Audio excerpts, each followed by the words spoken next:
Hello, YouTube. This is Yirmiyahu Weeps. I have been on a hiatus for like half a year, just not feeling good, but I'm gonna try to start making videos again. But I just wanted to say hello and shalom. Jay, I hope you're doing very well. I hope you're doing very good. Um, Zigal, um, Yael, I hope that you are doing very, very well. Thank you so much for the video and for your correspondence. It has been tremendous to me. Thank you. So, happy cheeks. I hope your cheeks are happy. I hope you're doing really good. Carlos, always good to see you and talk to you, my friend. And everyone else here on YouTube, I hope you've been well. I hope you've been doing good. So, okay, I'm going to go into, I was just watching a video earlier, and they were talking about contradictions in Scripture, okay? And something that they had brought up caught my attention. They were talking about how in Genesis, Bereshit, Yahweh, the creator, said, well, the people are building the Tower of Babel, and they're saying, come, let us make bricks baked with straw, I think it is. I'll go back in it. But the creator says, come, let us confuse our languages. Let us confuse their languages. And then in 1 Corinthians chapter 14, verse 33, it says, actually, I want to read this. Give me a second. In the King James it says, for God is not the author of confusion, but of peace, as in all churches of the saints. So he's not the author of confusion, but in Bereshit Genesis he's saying, let us go down and confuse. So I was looking at that, and I found that in Bereshit Genesis, here I'll actually, I want to go back and look at the context. Yeah, the people are saying, come, let's make bricks and bake them thoroughly. And then they say, come, let's build ourselves a city and a tower with its top in the heavens, so that we may make a name for ourselves. Otherwise we will be scattered across the face of the entire earth. So basically, something that they're doing to... My dog's licking, it's bothering me. Make a name for themselves, to pride, basically, to exalt themselves, honor themselves. But then the Creator says, if as one people all sharing a common language they have begun to do this, then nothing they plan to do will be beyond them.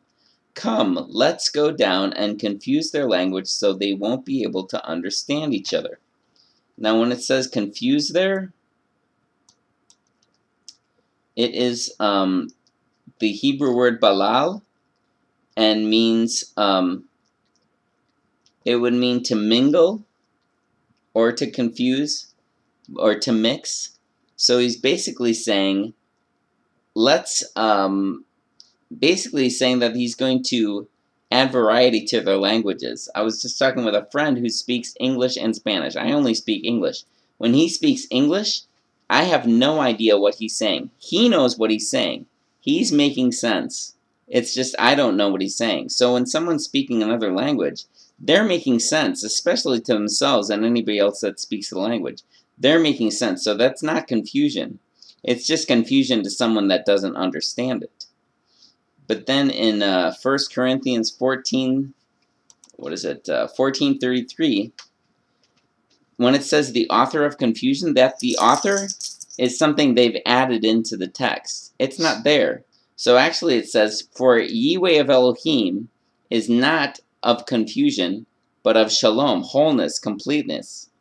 And when I say Yahweh of Elohim, in the Greek it says theos, but wherever it says theos in the Brit Hadashah New Testament, it's in Hebrew it would be Yahweh or Elohim, and I'm not always sure which one. So I just say Yahweh of Elohim, and Elohim basically means powerful authority, or very powerful authority. So Yihweh of Elohim would just be Yihweh of very powerful authority. Yihweh meaning he exists, he is existence, the self-existent one. So when it says that he's not of confusion but of wholeness, he's not of chaos, he's of wholeness and completeness. He knows what he's doing. He always knows what he's doing. So even when it looks to us like it's confusion, and in our understanding it's confusion, he's not confused. He knows what he's doing. Everything has a purpose. Everything that happens in everyone has purpose, has function. They're fulfilling a purpose. And what he does is he brings order out of chaos. So yeah, it's just he confused the languages as far as he made new languages so people weren't pardon me. So people weren't easily able to understand each other, but he was not confused. And he was not the author of confusion. That author is not there, so he's not of confusion. He's of order. I mean, any confusion that there is, he's ultimately responsible for it. But to him, it's not confusion because everything has a purpose. It just looks like confusion to us. It's confusion to human beings in their current experience. And I found a lot of things like that. Oh, and when it talks about he's not of confusion, but of wholeness and shalom in 1 Corinthians 14:33, the context is talking about the assemblies of believers, and that it's supposed to be sensible. It's not supposed to just be chaotic. It's not supposed to just be a mess when believers get together. It's supposed to be orderly and working right, functional. So that's the context of that verse. But I found a lot of places in Scripture. Anytime I find places in Scripture that looks like contradictions, with proper understanding, I found that not to be the case. There's no contradictions.